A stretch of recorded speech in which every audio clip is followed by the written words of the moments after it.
virus.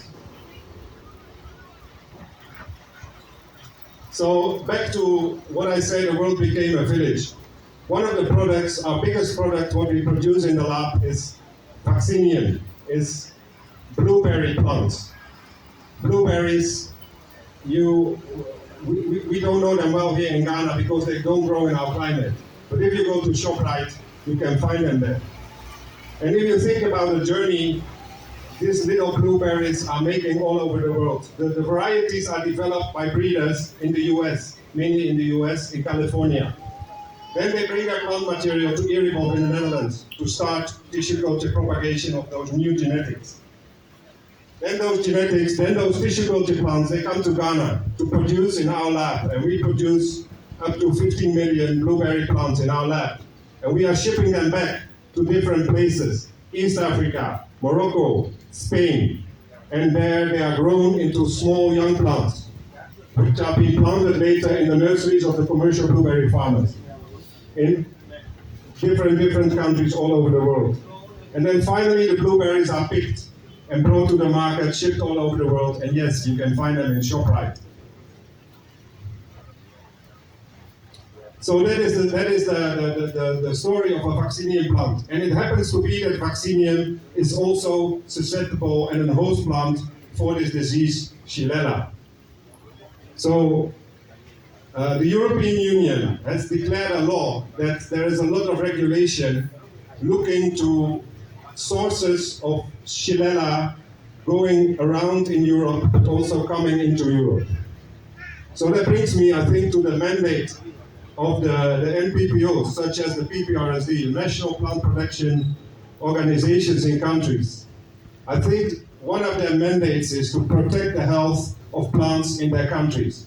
But it has become a global mandate, because they are also to support protection in other countries by monitoring and certification. So, and by doing so, they enable not only the health of the plants, but they also enable an international movement of anti-material, so that business can go on. So this is really a public-private partnership. The public institutes are responsible for the movement, but the private companies, they need these movements to run their business.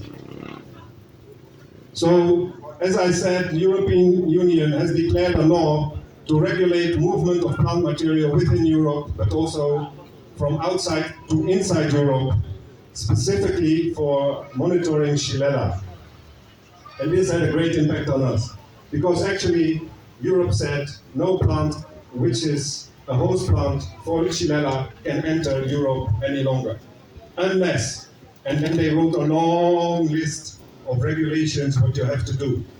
And one of the things is that if a country could declare itself free of Shigella disease, then this could be a reason to allow plant material to enter into the Union.